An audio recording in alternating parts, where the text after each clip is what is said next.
So you want to be a single-digit handicap golfer. That's great. You've certainly come to the right place. I'm George Conley with Scratch Golf Tips, and today I'm going to be talking about 3 specific tips that you can implement in your practice and play that will help you drop that handicap down and get into the single digits. Less than 5% of all golfers who carry a handicap are in the single digits. I'm not going to sit here and say that it is an easy accomplishment. It will take work, it'll take practice, and it may be pretty mentally frustrating at times, but I think that these tips are going to make the process a little bit more enjoyable and a little easier for you. Now, the first tip is going to be relating to short game. Often I talk about, hey, if you want to become a great golfer, if you want lower scores, you need to practice your short game. And that's true, but I'm going to give a specific aspect of the short game that we can focus on to get that handicap a little bit lower. The specific aspect of short game I'm talking about are what I like to refer to as basic chips. What we're going to want to do is really dial in our play with basic chips so that whenever we're faced with one, we're going to be getting them up and down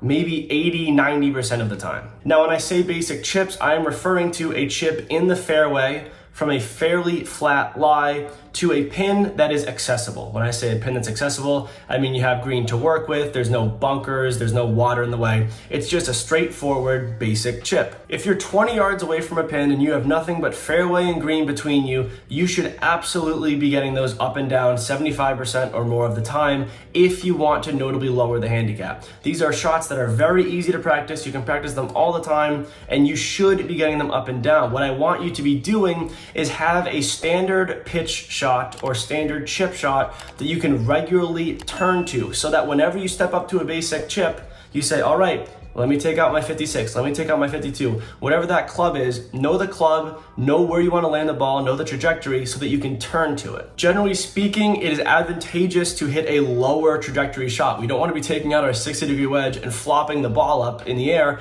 if that's not something that we have to do. So I would implore you to maybe try a 50 to 56 degree wedge, put it a little bit back in the stance, and just have a nice low flight with a little bit of check on it. Work on those shots, work on choosing a landing point and getting the ball up close to the hole.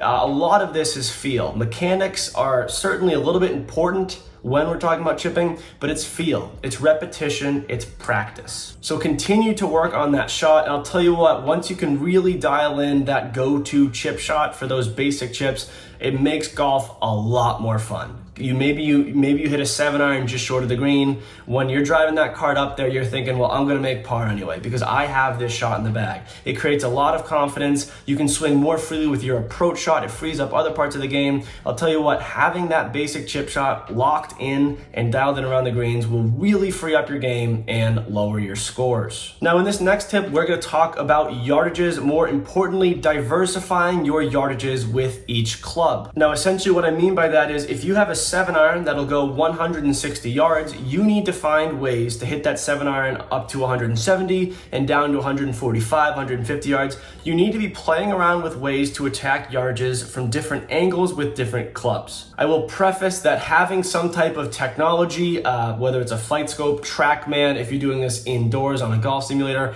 having that kind of technology to give you instant quantitative feedback is super helpful. The reason that it's important to have these varying yardages with each club is because you never know what you're going to be faced with on the course. When we're on the driving range, we're not thinking about the wind, we're not thinking about where the bunkers and where the water are, we're just focused on hitting the ball fairly straight, and that's fine. But it's important to work away from that at times because that's not always what we're thinking about on the golf course. Sometimes there's going to be a big gust of wind in your face, and instead of hitting a big 8-iron, you're going to need to know how to hit a little 7-iron. Hit it a little bit lower. Take some spin off of it, get that trajectory down, it won't be affected by the wind.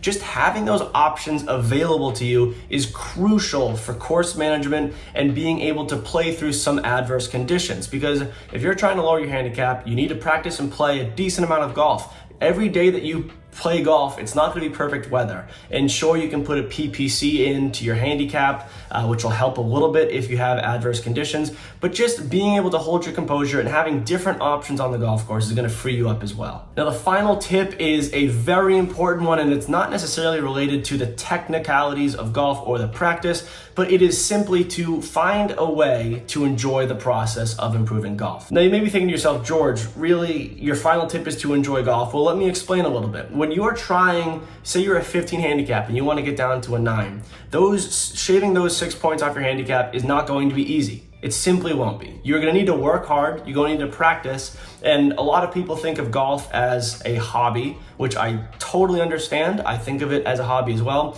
But if you wanna get better, you're gonna have to push yourself and you're gonna have to work on things you don't wanna work on at times if you really want to see notable change. Now, it is totally fine if you don't wanna see notable change in your golf game. I totally understand that people get content with where they are and they just wanna stay there. If that's how you enjoy golf, then absolutely do it. But you will likely click on these videos because you want to be better at golf. So you're going to have to do that work. Find creative ways to enjoy it, because if you don't enjoy it, you're not going to continue doing it. If you have to practice twice a week in order to get to a single digit handicap, which it will take that level of commitment for many people, you're going to need to make those 2 practice sessions a week somewhat enjoyable. Make them fun, because 1, if you don't do that, you're going to quit. 2, this is a time commitment. Don't waste time just smacking balls and getting upset because you're not hitting the ball well. Find games, find things you can aim at, have point totals, play around on the range just so that you can hit different shots.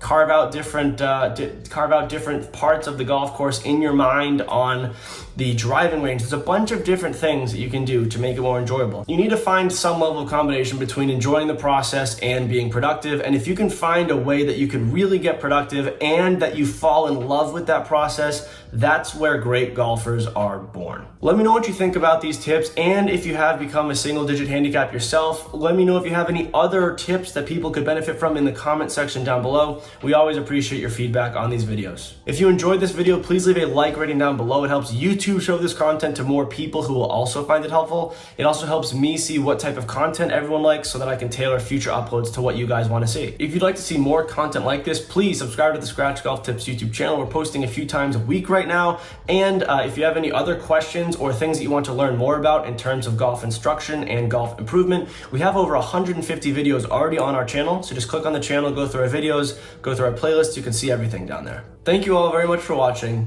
Play well and take care.